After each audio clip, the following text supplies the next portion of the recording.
Hello and welcome to another episode of Brave UX. I'm Brendan Jarvis, Managing Founder of The Space in Between, the home of New Zealand's only specialist evaluative UX research practice and world-class UX lab, enabling brave teams across the globe to de-risk product design and equally brave leaders to shape and scale design culture. Here on Brave UX, though, it's my job to help you to put the pieces of the product puzzle together. I do that by unpacking the stories, learnings, and expert advice of world-class UX design and product management professionals.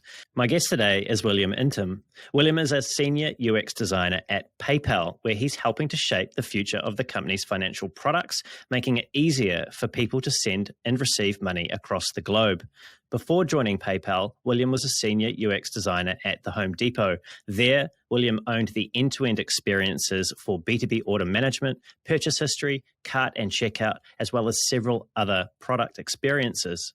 In 2020, William was named LinkedIn's #1 top voice in design. In his words, it started with a single passionate rant. It resulted in the incredibly popular Random UX Tips series that put him on the radar for many UXers across the world. William has since gathered and transformed these pieces of bite-sized value into a book called 101 Random UX Tips, where you can find out more about that at 101randomuxtips.com. Alongside his work commitments, William is helping to develop other UXers as a mentor on ADP List. He also shares his knowledge with the community through presentations and podcasts, including for Ignite UX Michigan, Concentric 2021, and Savannah College of Art and Design. And now it's my pleasure to have him here today to speak with me on Brave UX. William, welcome to the show. Thank you, Brandon. Appreciate you having me. Yeah, it's great. It really is great to have you here. I can't actually think of a better way to round out the year. This is the last recorded podcast of 2021 for Brave UX. So it is a pleasure to have you here, William. And I was also listening to some of the recent interviews that you'd given this year. And there was something that I almost missed in one of them. I had to go back and replay it. And it was that you said that you were born and raised in Ghana. And the reason why I had to go back and replay that is because you have such a perfect American accent. And you didn't elaborate any further on this. So I absolutely had to ask you about this as my first question today. What can you tell me about that journey, your life in Ghana, your journey to America? You know, how old were you when you arrived and how did this all come to be? Yeah, awesome. No, I'm glad you caught that. Actually, a lot of people get surprised by it, and it's part of my story. But every now and then, it seemed to be forgotten, because my accent. I think I lost my accent a little bit there. But I was born and raised in Ghana, West Africa. Grew up, went to high school, senior high school, and everything. I was the kid that loved computers, So in Africa, you have to, if you don't have internet access at home, you would have to pay for internet at the internet cafe, which is let's say it's about $1 an hour, or the local currency is cedis, but I've forgotten what the actual amount was. But it was, you pay for the time and you sit behind a computer and you can browse, check your emails and all that. So my mom would actually give us money to go do that. You know how little kids or certain kids would be playing video games or doing this and that? I was just going to the internet cafe.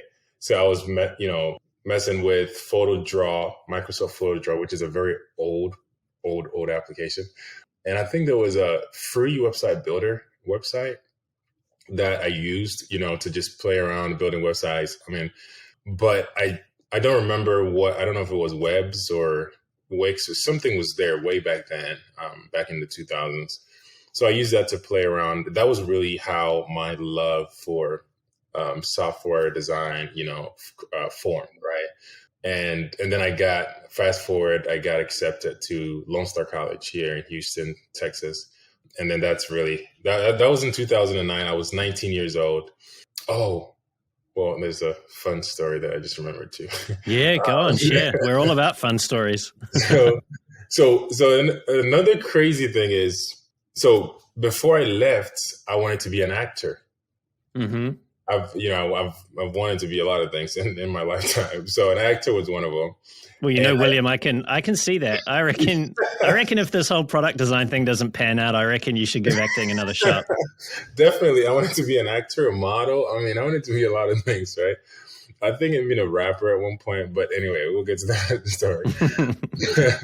But yeah, so I wanted to be an actor. I auditioned for a local comic show in Ghana, and I got the main character. So this was a TV show. So it was pretty huge. It was huge. And I believe if I did not come to the United States in 2009, I probably would be pursuing, acting in Ghana, because that was a major comedy show that was aired on one of the main local channels. So I was acting in the middle of acting. I think we shot, let's say, we shot quite a few episodes. And then it's like, oh, I got my acceptance letter from the university or the college, community college. And then I was like, oh, director, I gotta leave for America.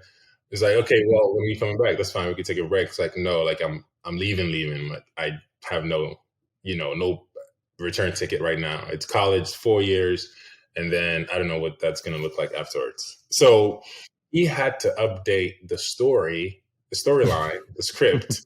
They didn't kill me like in the script, but they made me travel for school and they replaced me with another character. So it was quite sad, but it's pretty interesting. That was what I was doing. I had graduated senior high school, and between senior high school and university was kind of what I was doing with my time. Yeah. So you got your entrance, you come over and you go to college in the States. Did you have to leave family behind? Was this something that you did on your own? And, yeah, just tell me about that. What was that like? So my older brother, so I do have some family here, and then but the majority of family is back home.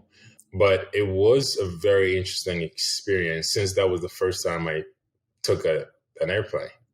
So it was pretty wild. But I think I'm an adventurous guy. So it was bittersweet.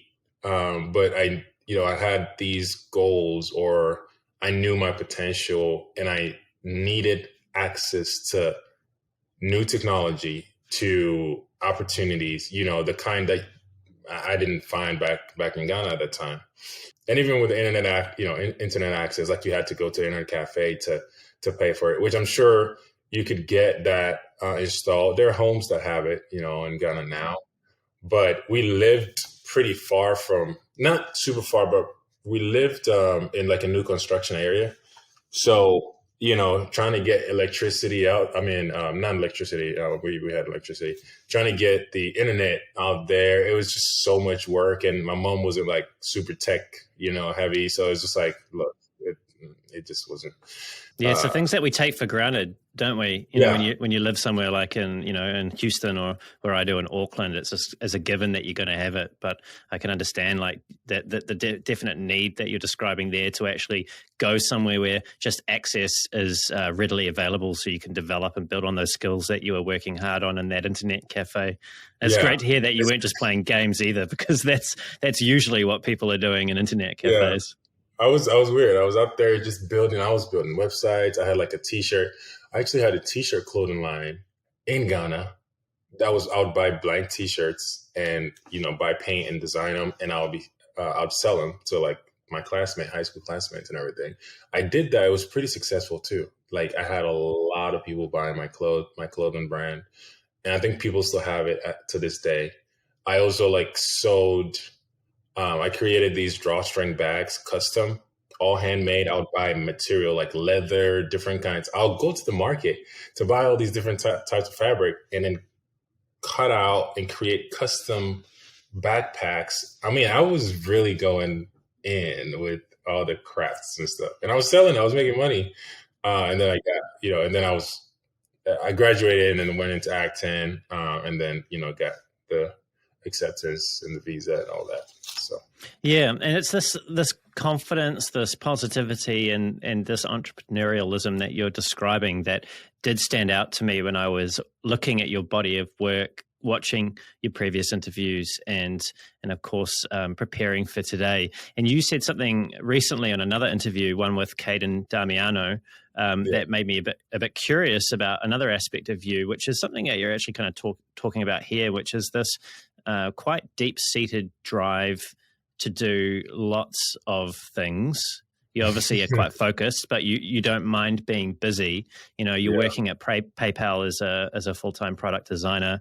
You've released a book recently. I understand you're working on another one. You've also become a father. Just 2 books, you know, see, this is what I'm talking about, right? And, you know, throw in there becoming a father recently as well. You know, that's awesome. A pretty full plate that you've got going on. Yeah. So, how are you balancing, if that's even the right word, managing the professional demands that you have placed upon yourself and the sort of personal demands, if you like, that fatherhood brings? Yeah, definitely. No, that's a very good question. I think the honest answer is, actually, I'm not going to say that. You know, I was going to say the honest answer is like, oh, I don't know. It just happens. But it really, but I feel like that's going to be misleading to a lot of people listening who, you know, want to be able to manage your time better and all that. The honest answer is it's planning and strategy, you know, because for me, I've been, and discipline and all the things that we read about and watch about. I do these things. Can I say that? Like I do it naturally. I'm thinking I do it naturally, but it's something that it's a skill that you have to develop. You know what I mean? So it's like you can get to that natural performance or, you know, peak level of performance, but it's, you know, like LeBron James or all these great athletes, you know, they practice so much, then it becomes a natural thing where they're like, was like, how are you so great? Well, I don't know. I'm good at what I do, you know, but it's practice, it's strategy, it's planning. And also that drive, you know, you got to have goals, right? It really comes down to the goals aspect. So yeah, constantly learning, constantly reading, constantly, you know, just plan out the day so I've been telling people this recently, actually, that I'm a seconds kind of guy, like seconds as in minutes, hours, and seconds. And I think it's pretty cool. I just think it's a cool way to say it, because a lot of people miss out on the seconds of each day, but I plan to the second. So, you know, when we were on a call, you heard my alarm go off. I've planned to the second or lived by the second rule so much so that I can sit still for a specific period of time and tell you exactly how much time has passed without like looking at the watch. You know what I mean? So I could without looking at the watch, just sit here and be having a conversation with you, and you know, we could be drinking, having a drink and just talking about life. And I would mentally know, okay, it's probably about 30, 32, 35 minutes so far. And then just kind of planning, okay, if I have somewhere to be in the next 45, I'm already kind of mentally doing that work of like, okay, maybe let's bring it here. Let's take it there. It's pretty cool. But yeah, planning strategy. Well, I want to go into that actually. So let's stay on time, because time, oh, well, you know, without getting too cliched, it is our most precious resource, right? And how we spend it, who we choose to invest it with, and really speaks a lot about who we are and what we value. And I recently heard you describe your relationship with time as well. And you said that's changed in recent years. In fact, I believe you bought an hourglass just so that you could hold time in your hands. Yes. Where does this come from? Like this is something interesting to unpack. You know, where does this need to? It seems like to me anyway, command, control, time. Where does this come from? I think it's a lot of. You're right. It has to come from somewhere, and I think it's a combination of where I was born and raised. You know, because in Africa, the opportunities, you know, there's electricity. It's not as, there are worse parts, right? But I feel, and we were middle class, so we were good. You know, my mom she raised us. She was a single mom, but she was fine. And my older brother went to University of Texas, you know, here. So, you know, we weren't super poor or anything. We were just middle class. You know, we were average. We had everything. that we needed. But I feel like coming from that part of the world, you learn to appreciate the smallest things, so much. And kind of back to coming back to what you were talking about, opportunity. So when I touched down here in the United States, and we'll get to that in more details, I know, but there's so much opportunity that I saw that a lot of people were blind to, and that's just the natural tendency of human to not see what they have when they have it. And that's just everybody, myself included. And even goes back to way back in the 1900s back during the slave trade time and all that, where it's like, well, Africans were sitting on gold. And then, it's like, what do we really do with it? I don't know. But it's just whatever you have, if it's a precious, opportunity and you don't take advantage of it, mostly there are people, third eye or third perspective, that are coming in that will see the value of that more than you would. But I believe it comes from where I was raised, the way I was raised. I think my mom did a good job raising us. And then reading, I learn and read so much, and just Did your mother read to you a lot when you were a kid? I think so. I think so. I mean, she was she's a retired police woman. So I think she did when we were, really little, but my memories kind of stop around 7 years old. That's where as far as I can remember too.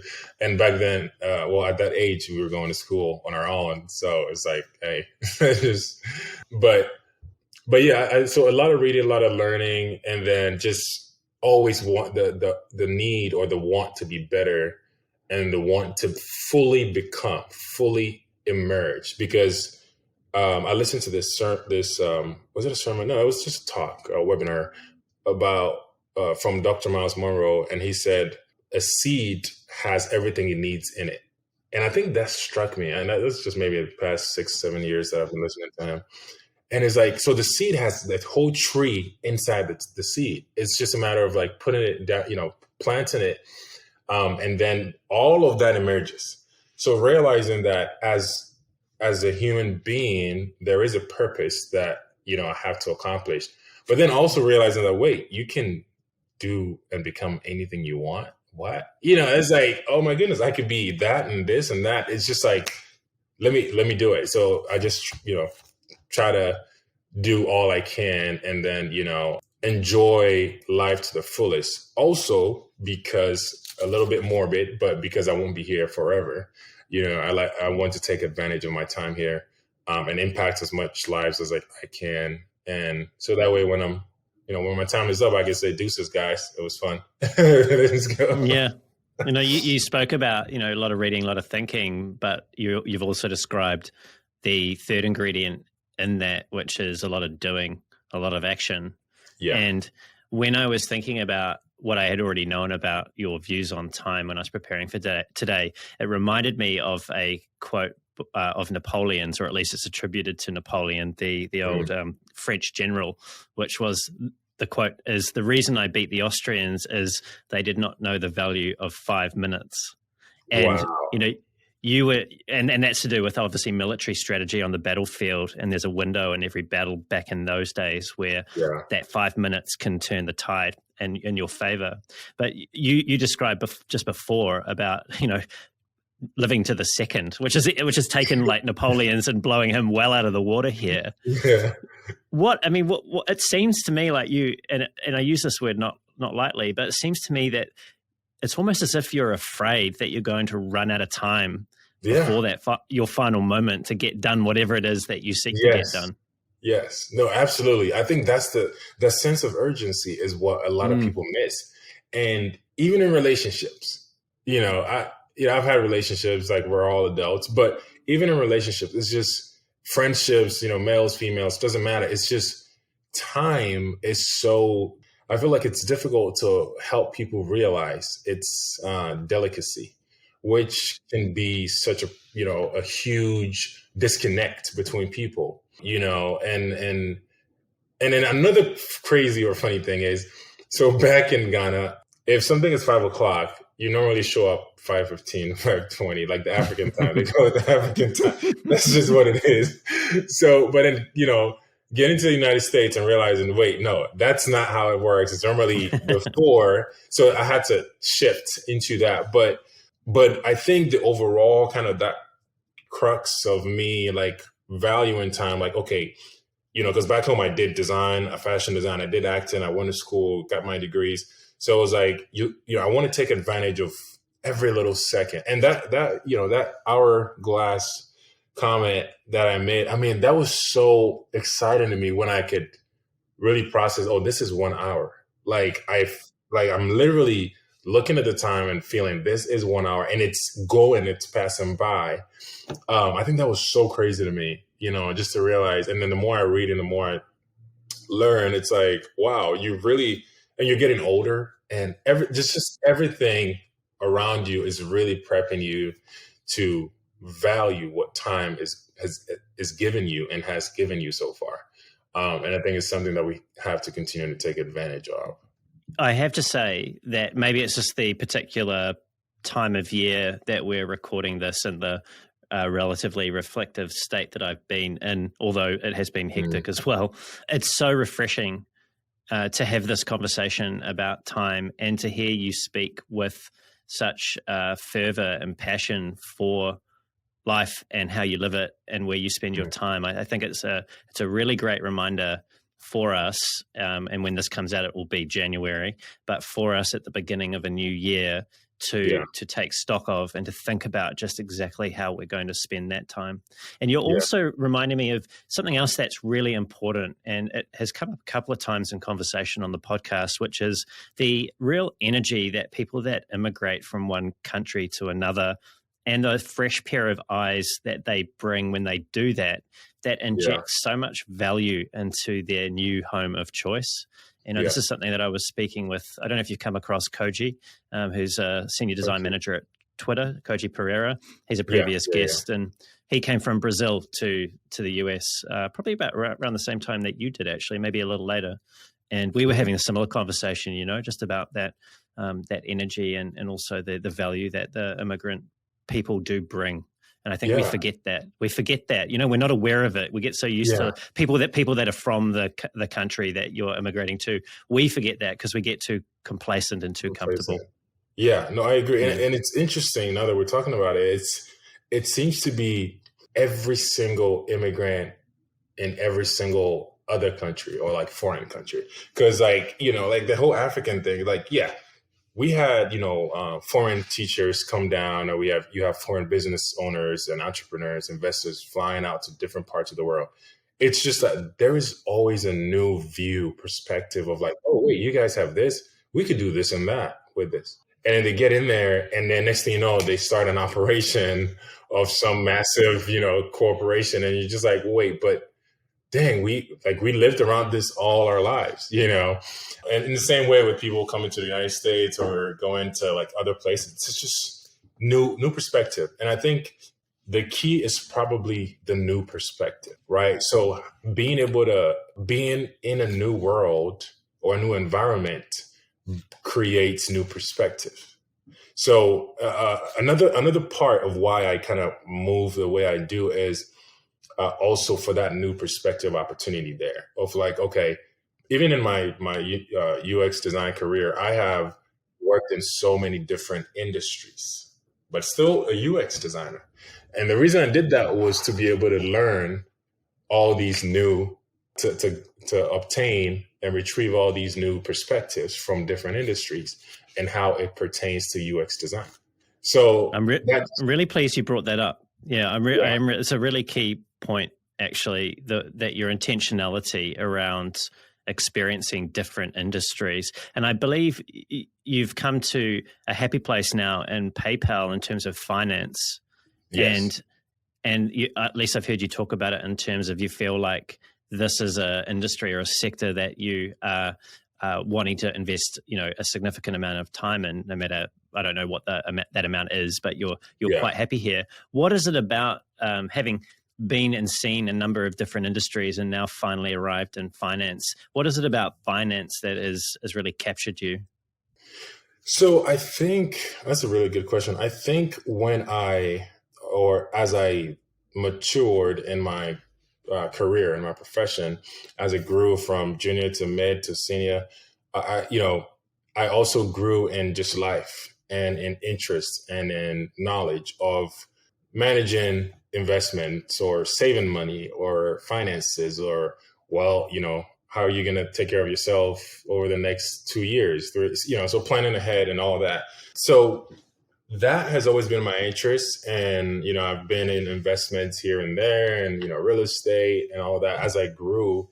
So it was kind of at the stage that I am now, it was just kind of a happy marriage there where I was like, okay, if I can still do what I'm doing as a senior UX designer, I would love to be in finance because, I've always had a bank account, and first of all, some of the UX is pretty bad with financial institutions, but also I believe that's going to give me insight. It's going to give me knowledge, new perspective on how, finance works, how to be even a better manager of my finances. Right. Which, I've done a pretty good job, I think, so far, but there's always room to grow.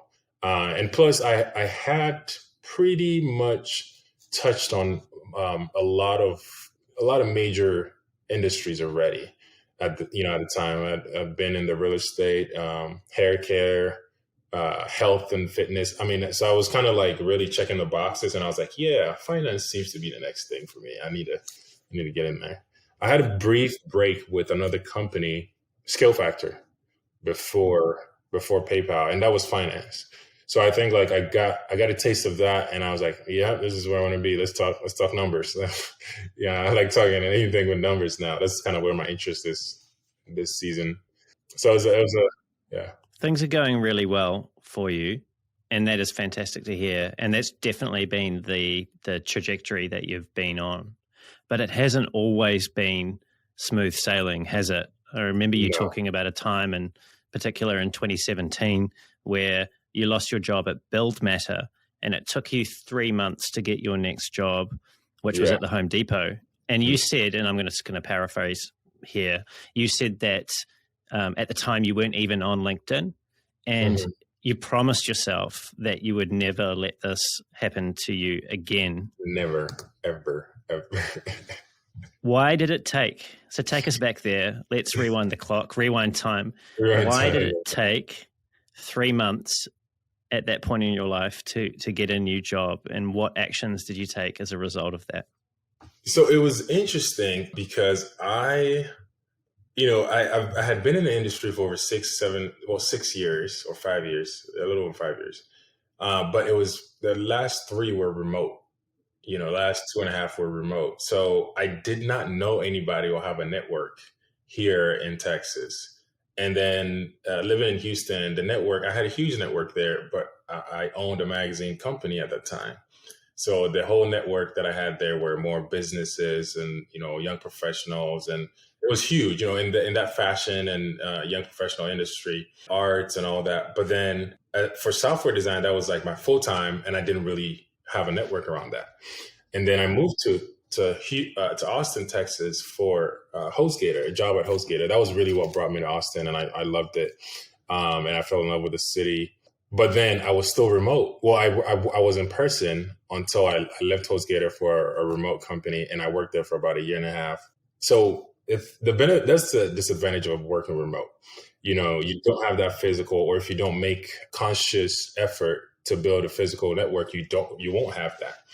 And then here I was after my contract was technically over because we rebuilt the system and the software and relaunched the EduTech platform. Oh, that's the thing. I've been in education as well, which I think was huge. It was like, well, low funding, it's startup life, low funding, et cetera. I was like, okay, this is not working as needed. So once that was done, they were like, hey, well, we're going to have to let you go. And I was like, not a problem, because I'm good. I had a good resume. I was like, yeah, I'll find another company. And then I was like, wait, 2 weeks, 3 weeks, 4 weeks, 5 weeks. And it's like, oh, this is not as easy as I thought. And then I wasn't active on LinkedIn, but I was just researching, applying, doing this and figuring out where is that network that I want to build, And it's like, okay, if you want to focus on your career, you have to build this career. You have to build this network. So then I started looking into LinkedIn. And then I was like, oh, this is really where it's happening. boom, what do I want to be or see? And then, I wrote it down, strategized, and I've given several talks on the details of that. And we can go as deep or as shallow as you want, but I kind of talked about setting the goals that, like you said, this is not going to happen again. Recruiters are going to reach out to me. That's where I'm going to position myself, and I'm about to start now. And then I just started posting, started my strategy, just execute. I'm talking late nights, adding people, sending messages of just connecting them, creating the network first, and then posting the content. I think the success of that is posting content that is actually value, because a lot, we talk about LinkedIn success or LinkedIn LinkedIn success, right? But then most people leave out the value part. You cannot just post to post because, you have to post more. It's not just posting more, it's posting value. So I write my posts, my tips, I reread them, I edit them. Sometimes I write them 2-3 days ahead and just sit on it, think through it. It's a whole process that people miss and people don't understand. So I went through all that to build that network. And then now, fast forward, this was, so 20, was it 20? I think it was 2019. Yeah, 2019, because I haven't been at PayPal for that long, and Home Depot. So 2019 was when I started LinkedIn, going, applying, implementing my strategy. And then fast forward a year after, I'm crowned, top voice in design, which is like, wait a minute, that wasn't part of my plan. My plan was to get to the point of having professional success and then also building a network so that I don't have to spend 3 months and looking for a job. But then here you are, it's like, wait, here's a little icing on the cake.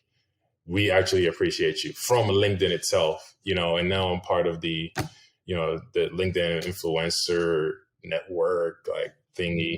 And it's just beautiful. Didn't happen by accident, right? Like I think this is the important thing. And I understand like the job market in the last couple of years with the move to remote and with the pandemic, it's pretty good right now for product and design people. But I think this is such an important point that you're making, or the story that you're telling, about needing to not leave career success or your trajectory up to chance.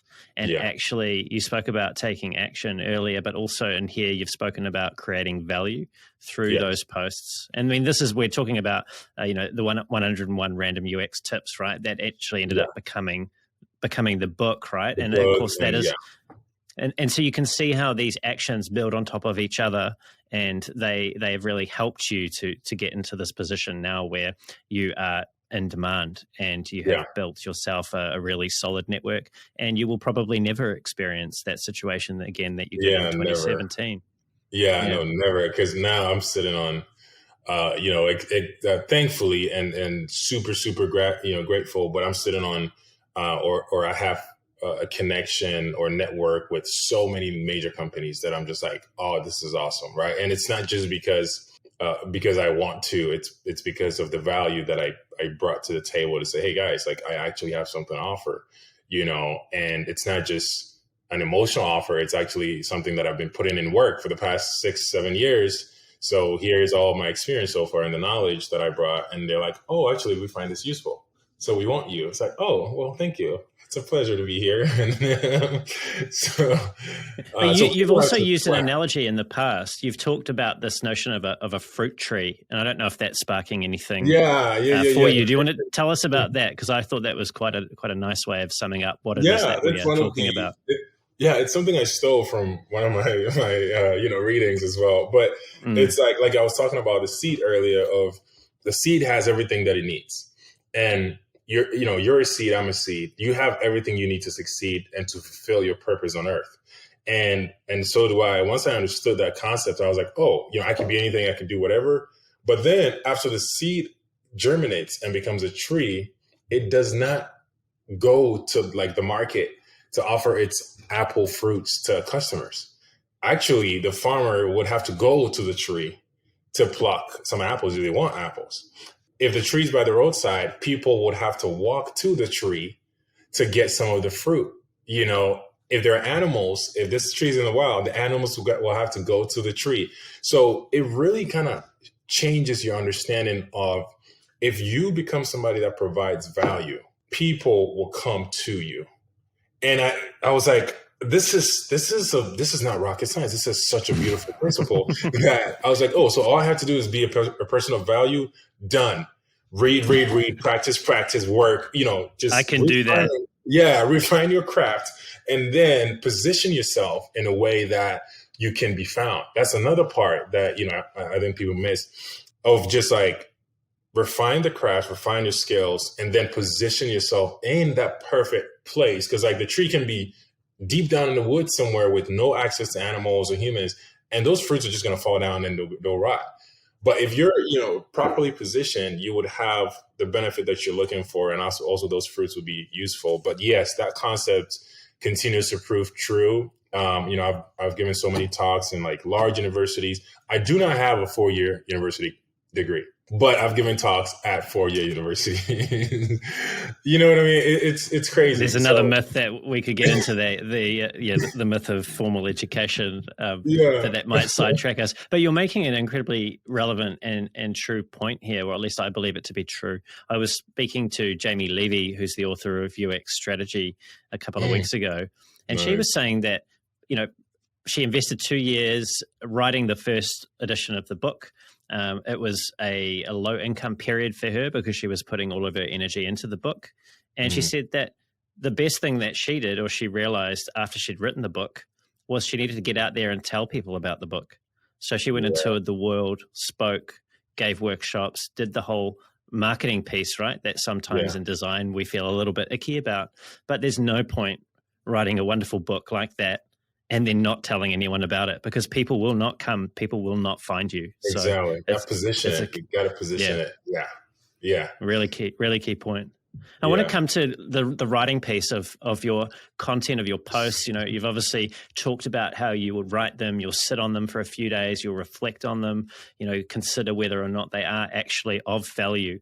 It strikes me that this process, and I suppose this is not uncommon for many authors, is quite a self-reflective exercise and requires you to sharpen your own mind in order to ensure that what it is that you're putting out there is going to sharpen others.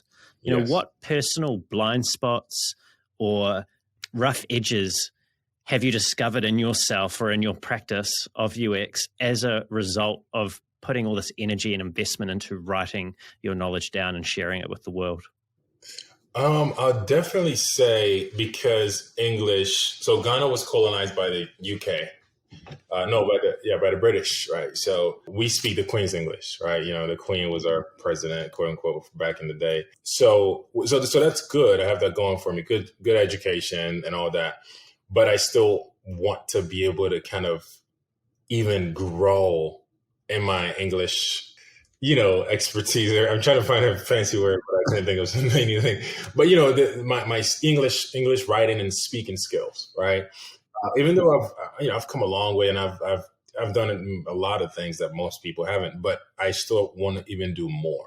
I read and I read from people like Ernest Hemingway and C.S. Lewis and Josephus and like all these crazy authors, and crazy awesome in the awesome way, from back in the day, and even our new authors, like Nir Eyal, writing the Indestructible and Hooked, and just like modern authors, and just really learning about their life, learning about their process, and realizing, and even movies too, movies that are nerdy, that talk about like books and authorship and writers, that just really has always inspired me in their respect for the craft, which I think is huge. Most people just, in my first book, I took my time and everything, but I always want that next product to be better than the first, right? I'm actually writing, as I said, 2, and I promise you on this podcast, Brandon, that I'll be releasing the one first before, of course, one at a time, right? The one I'll be releasing, it's going to have a black cover, predominantly black design. I won't give out the title yet, but predominantly Black design, and that's going to be one of the most sold UX books of all time. I'm telling you that right now. And what is it that's going to hook people so badly that they're going to want to buy a copy? What are you covering? It's going to be the entire, from my perspective, POV, the entire blueprint for UX success. Literal blueprint of like, hey, this is our craft. This is what we do. And this is really the breakdown of how you excel and succeed in here. You're welcome aboard, jump on, but this is really how you do it. We're producing thousands and thousands of UX boot campers, graduates who are just jumping into the field. And then you have those that are not good.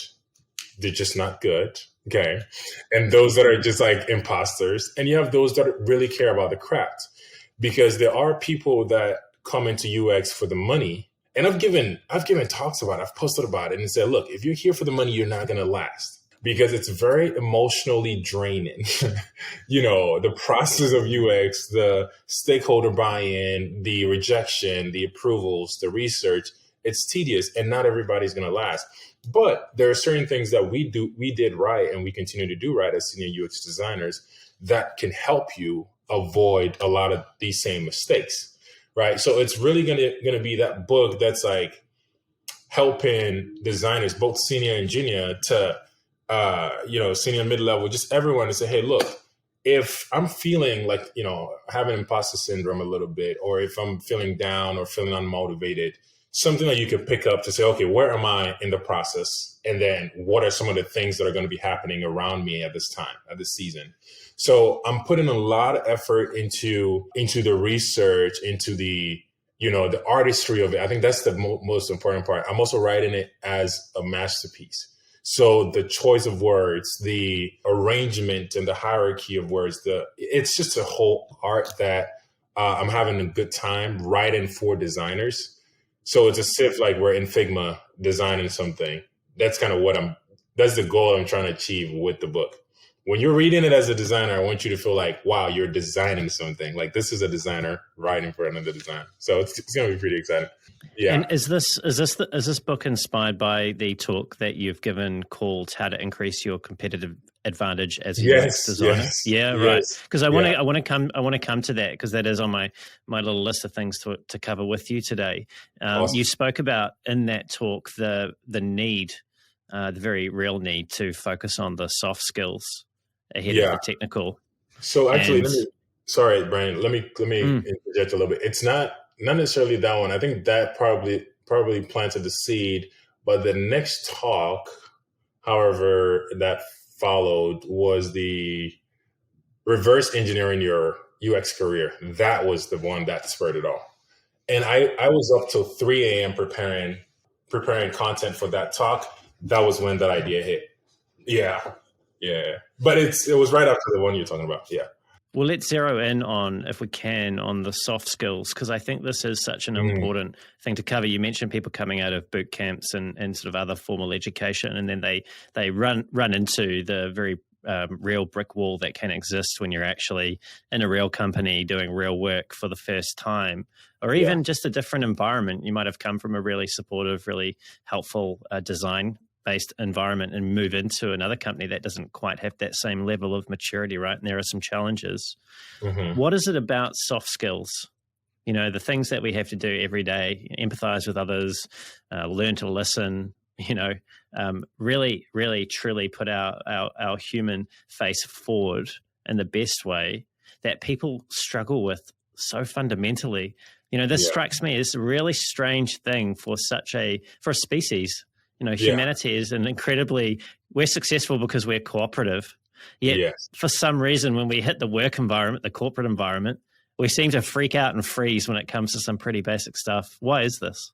Well, that's a really good question. And that's something that I continue to help my mentees and to guide them, and to just try to hammer it home to say, listen, this is something that you need. And I think it's especially difficult in our world today, in the modern world, because it's modern and everything is so, I feel like there's more of an appreciation for entitlement, right? And I would assume that you and I, from when we were growing as younger kids, kind of you had to either you had to acquire, whatever you wanted, not like acquire, like work for it, right, kind of thing. Say please if you're asking for something, and just really learn how to maneuver your way around getting what you want.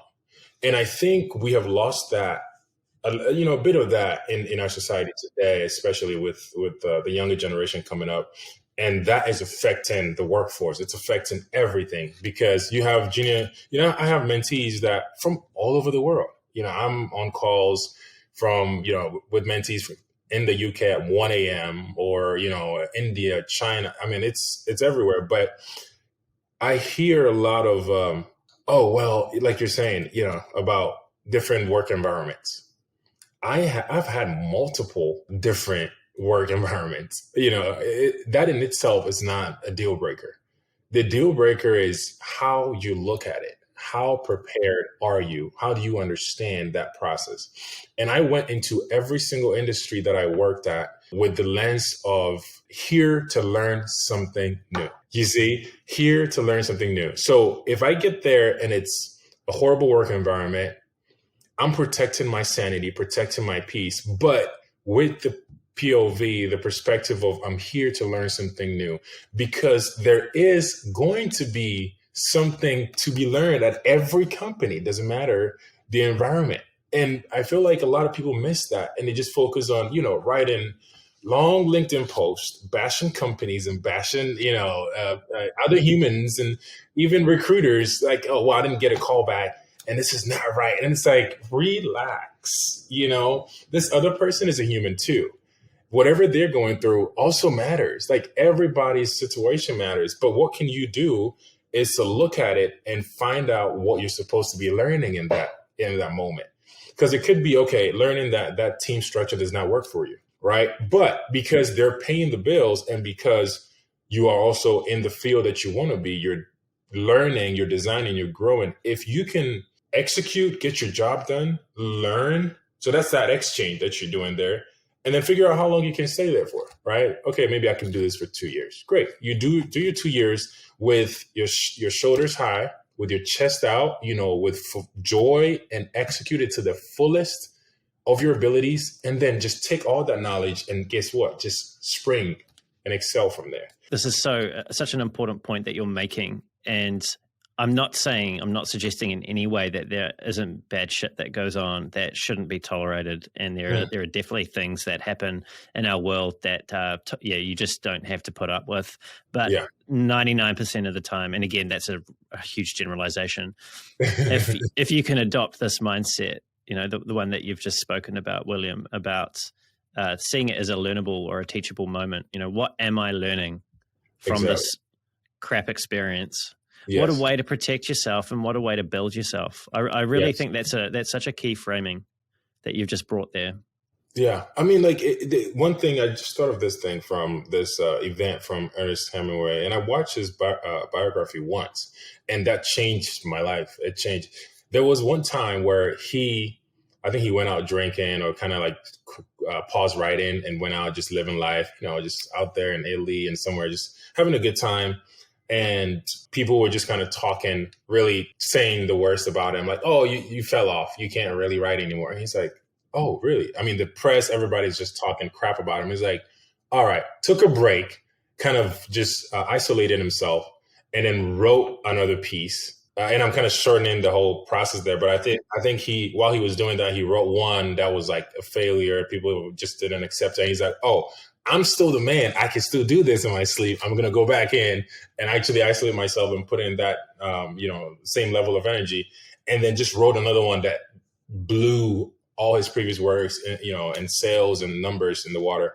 So it's important for us to understand those lessons that we're learning through the different environments that we're in. But yes, that outlook is very important. And it's not what we're seeing. I mean, like, you talk to mentees, and, I talk to mentees. It's just the complaints, the type of things they're complaining about. It's Look, it's not that we're not passionate or we don't have feelings. We understand, we hear you, but it's really, those are all things that can be learnable and teachable moments. Of course, unless it's like, crazy abuse or, something that's harmful to your human, your existence and your sanity and everything.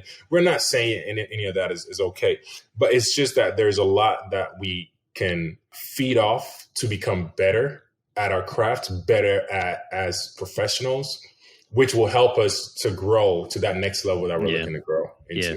Most of what we're talking about isn't falling into that bucket of things you shouldn't tolerate. Most of it is actually just learning how to be an effective human and get done what you need to get done with the cooperation of others. Yes. And I think if we can blame anyone for this the situation with people maybe needing to do some work on themselves, we could probably blame their parents, which maybe not. Yes. maybe it's not a popular thing, but this whole helicopter parenting and the fragility that has come along with that, with some of our younger humans, is really not done anyone a service. Now, do you get the feeling that some of your mentees just need to do a little bit more work on themselves on their own before they come to you with their problems? Oh, yes, absolutely. And I'm saying this out of love because, if senior designers if we're not honest with our, junior designers and entry level designers, they're never going to achieve their fullest potential. But if we're brutally honest with them, it saves them so much headache, and it saves them from repeating the mistakes that we made when we were climbing up that ladder, But yeah, going back to those soft skills, soft skills are through the window now. No one really understands kind of the hierarchy, the need for, like cooperation, the need for, respecting your boss and, just like the whole team dependencies and goodness, everything's just about me. Like, that participation trophy concept of like, well, why is everyone not listening to me? Because there are 20 people in the room and we have, and you're not really the CEO. Yeah, and Zoom's made it fairly difficult during the pandemic because it's very rare that you actually meet someone else's eyes directly. We're all looking down at the box. I'm doing it now, right? I'm looking at you because I'm looking at the camera. But I mean, when was the last time you actually eyeballed someone and had a good human conversation with them? Exactly. There's a lot of that as also playing into it. And that's what we're talking about. Consciously making the effort to build that network, that physical network, and then physical presence and interaction with other humans, because it really helps with building your growth, your courage, your practice. You got to practice that human connection, and it's important. Yeah. What are some of the limiting beliefs or myths that designers that you've encountered in the community, whether they're mentees or colleagues or past colleagues, what are some of those myths or beliefs that we, in general terms, are holding on to that aren't doing us any favors and that we need to do our best to let go of? Wow, that's a good question. There are quite a few. Off the top of my head, what I can think about right now, because I'm thinking more in senior, I'm thinking also mid-level now. I would say a lot of people conclude that one is better than the other when it comes to large-sized or small-sized companies.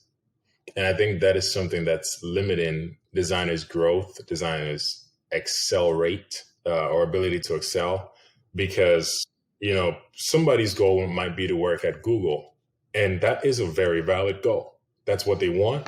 Or somebody's goal might be to work at PayPal, and that is what they want. It's just like, yeah, PayPal is really, really huge, but it's what they want, and that's valid. And then, somebody else might just want to stay in a small startup, team size, and that's also okay. It doesn't matter, genius, senior. So I feel like that's always limiting, because when the opportunities knock, that's where people start getting caught up with their emotions and with their ideas and beliefs of like, oh, well, Amazon, is in my inbox, and these are just examples, but this person would just say, oh, Amazon is in my inbox, but I'm not going to respond or accept because I want to work at a startup company. That's great, but it's still very limited, and I feel like it's limited, but it's it's limiting, but it is also acceptable. It's fine. I mean, everything is acceptable to everyone. That's, to each their own, but it's fine and acceptable if that's kind of your strategy, of like, okay, I'm going to turn this down and I'm preparing myself in these other areas to get that startup job that I want. That's fine. I talk about strategy a lot and goal setting. That's great planning.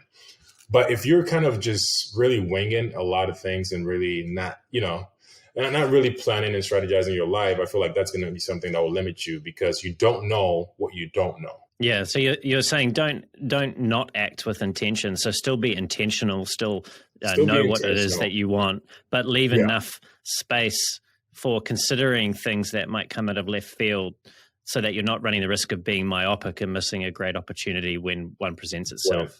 Yes, exactly. Because that opportunity could save your career. You never know. It could be that one opportunity that would excel you to manage 30, 500 people in the next 10 years. But because of your limited perspective, you ruined it. So that's one of them. Is it important for designers to be in love with the product, to really deeply, truly believe in the product on which they're working? Yes. And that is in all the talks, and it's in everything I've written and everything I talk about.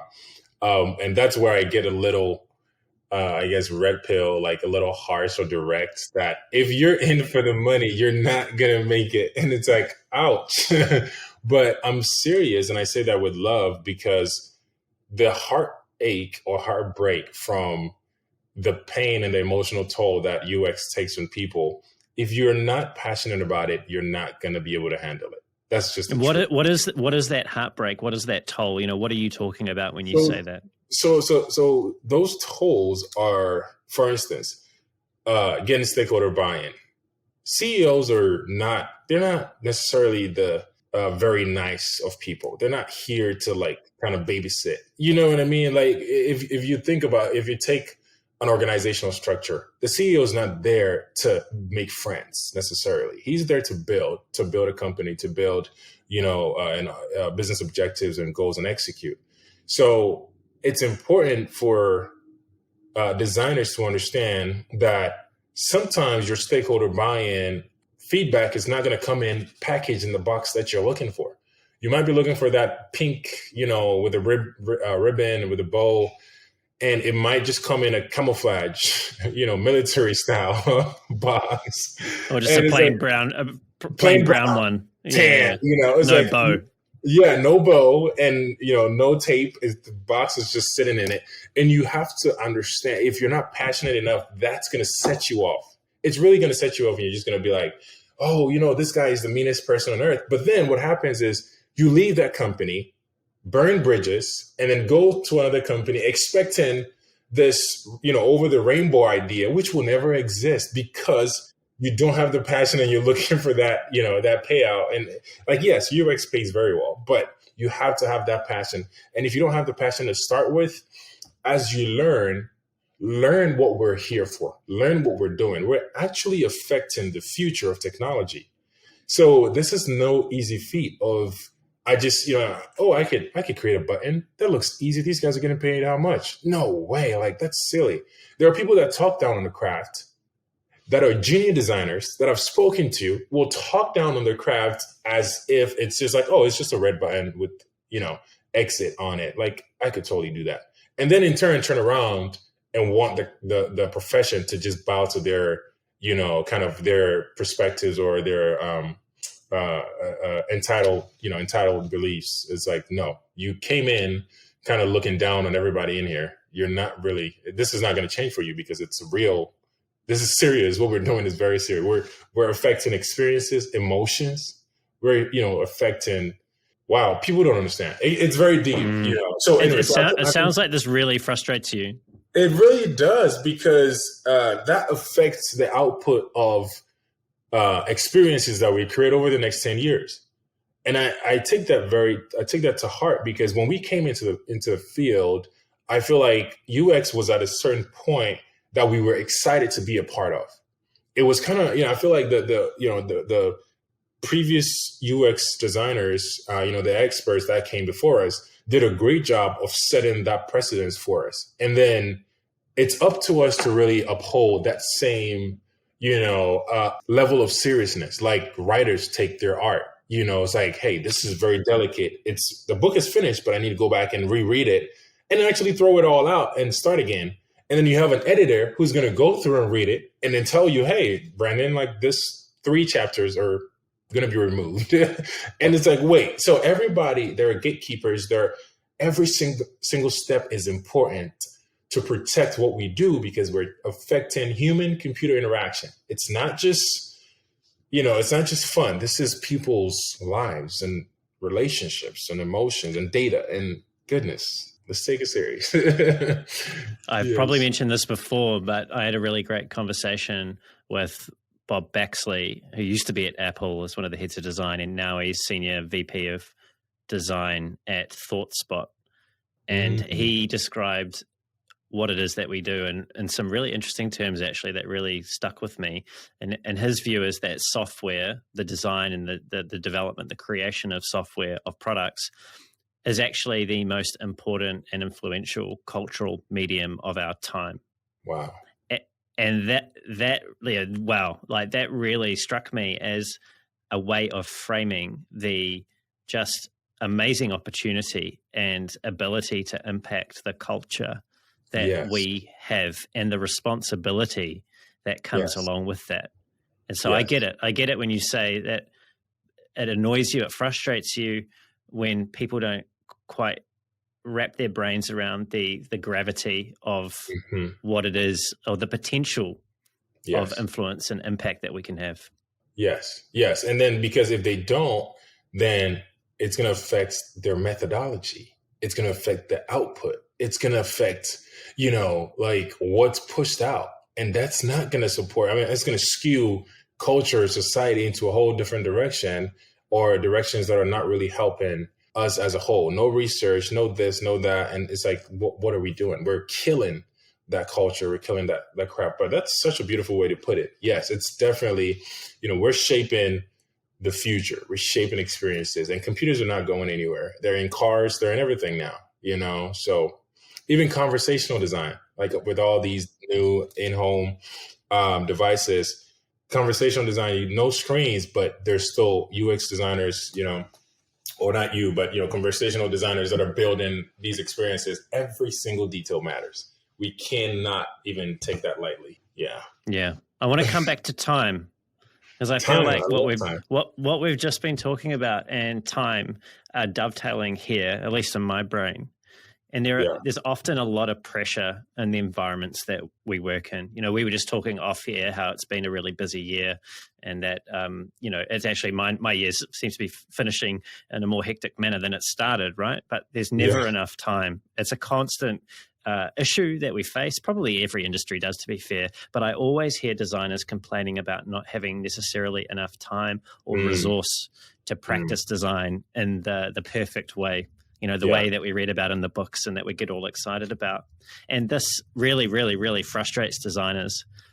How do you manage the tension, the sort of inherent tension that exists in a world that there are scarce resources and never enough time in order to do perfect work? How do you navigate this and still make things that you're proud of? So that's a really good question. I think it comes down to prioritization, right? And prioritization of every single aspect of your life. It's like so deep, right? So you have the professional aspect, but your sleep, your health, your breaks, all of those matter in order to, I think that goes to support a little bit of what I was talking about on the podcast with Kaden. Yeah. So yeah, it's about that high productivity. Most people think it's just like, I got to either perfect my skills and watch a bunch of YouTube videos. No, or listen to podcasts. That's great. But are you taking breaks? Are you staying, active? How are you eating? What does that look like? Because your performance is dependent on your health. It is dependent on how healthy you are. So I would say prioritization of every single detail in your life, including what time you sleep, what time you wake up, what time you eat, And, so our calendars are mostly just meetings. My calendar has what time I wake up, what time I eat breakfast, what time I have a snack, what time I have lunch, what time because you have to have that full day calendar.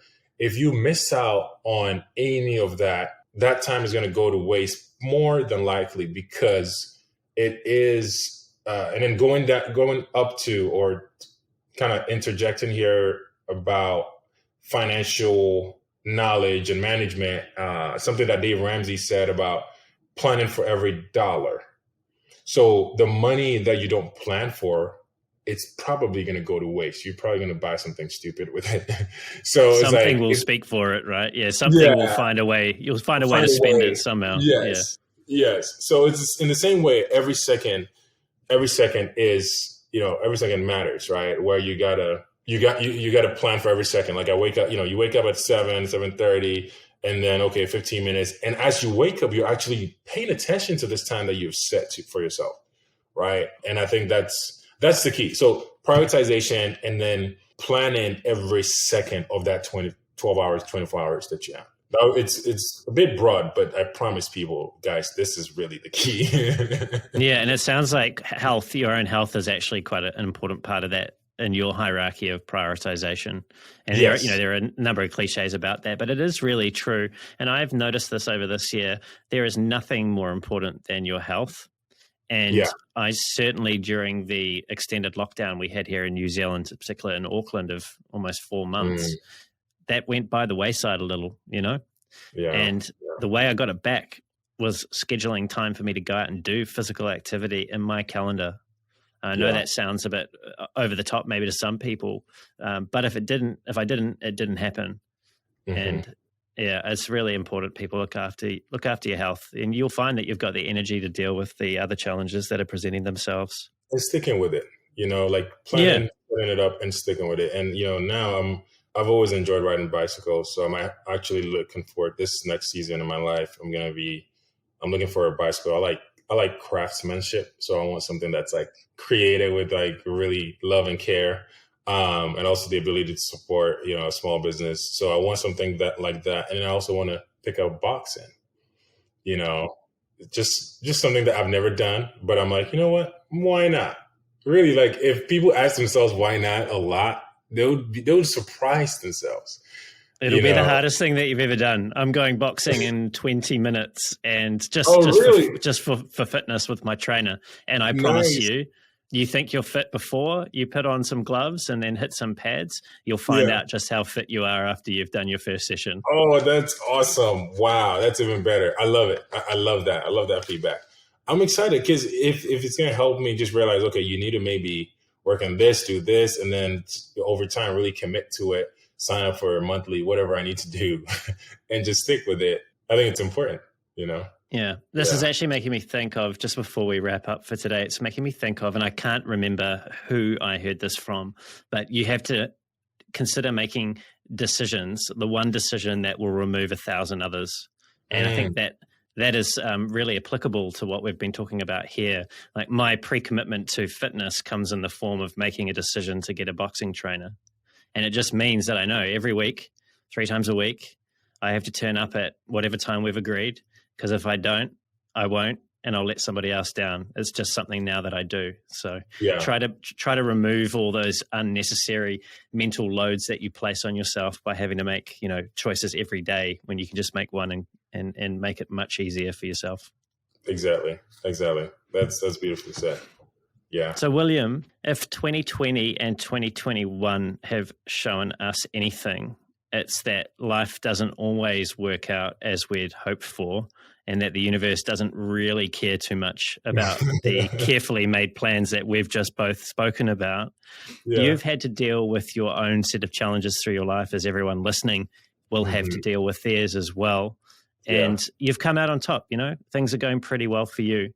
Thank you. For the people listening today, what's your message for them as they begin 2022?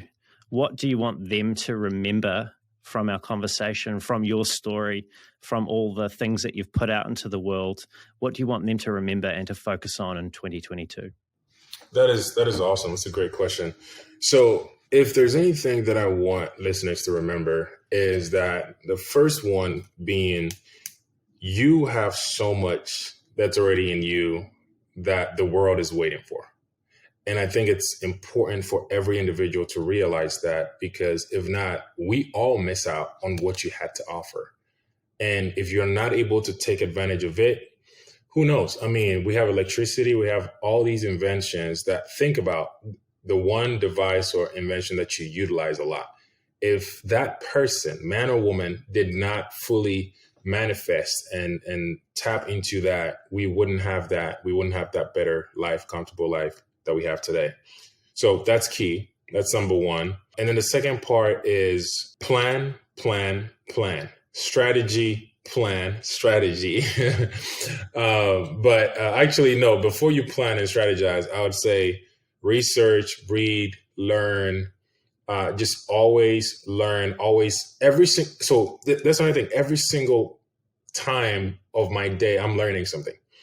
Even so, I could be working on a project, even at work, working on projects at work, and I would have like a podcast playing in the background, or I'd have a book, an audio book playing in the background, or a YouTube channel of 10 things you didn't know existed in Sweden or something. And just every single moment. So I'm multitasking, and my brain, left and right, every single part is being utilized because I have perfected the skill of the UX, my UX part. So I'm building that, but then I'm also learning at the same time. And then the process evolves into something fun, something even better, because now I'm not just designing and feeling like, oh, this is so much work. I hate UX. They're not paying me enough. No, it's like I'm enjoying what I'm doing, but also I'm learning at the same time and utilizing time at least twice.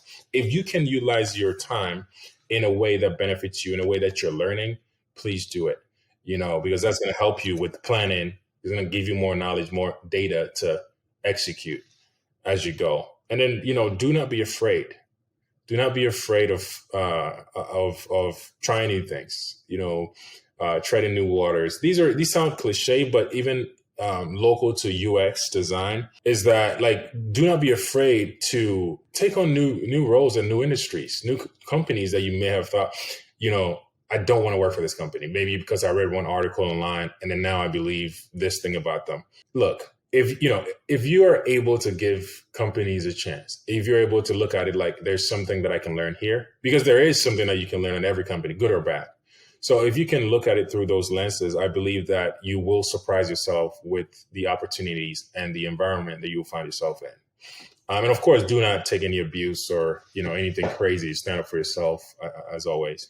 And then, please protect our craft as designers. Protect what we do, because essentially the fate of humanity, the future of technology depends on it. Culture depends on it. The generation that's coming after us depends on it. So it's not something to be taken lightly. We need to protect the methodologies, the processes, respect the craft, refine, reiterate, and keep that process intact. Because if the moment we stop doing that, the moment we stop doing that is the moment we produce experiences that really do not serve the greater purpose, right? So let's do that. And then I think for the last thing I would say, I already said don't limit yourself, but live fully, because we talked about time, and time is passing by every single day. Not in a scared way. Do not be afraid of time, but try to own it. If you really need to buy an hour, well, I would say buy an hourglass, just to really start appreciating that process of when you have it in your hand and it's going and you realize, wait, this is actually, a representation of time. It's it's going, you're watching it deplete. It's a whole new way of looking at life. And you will succeed. I mean, I think we're all going to be all right if we keep working at what we're supposed to be doing. So. Yeah. What a great place to leave our conversation, William. I've really enjoyed the energy and the very clear passion that you have brought to it. Thank you for so generously sharing your stories and your experiences with me today. Thank you for having me. This is awesome. Thank you for what you're doing for the UX community, by the way. You're fully living it out. You're fully manifesting. And I think that is what we've been talking about all day today. If we can each fully focus and fulfill and manifest our purpose, we contribute to the greater good and the future of technology. So, Oh, you're most welcome. I'm very touched. William, if people want to follow you and find out about all the wonderful contributions that you're making to the field, to our community, what's the best way for them to do that? I would say LinkedIn, and my name is William Ntim on LinkedIn, and then YouTube. I'm starting a YouTube channel, trying to get some more content uploaded there. So that's going to be good. And then, of course, on Amazon and all the book stores, I'm going to be making sure my books are available there as well. So. Perfect. Thanks, William. I'll make sure that I link to everything, all the ways that people can find you, YouTube channel, LinkedIn, where they can find the book and books when the new one's out. Let me know.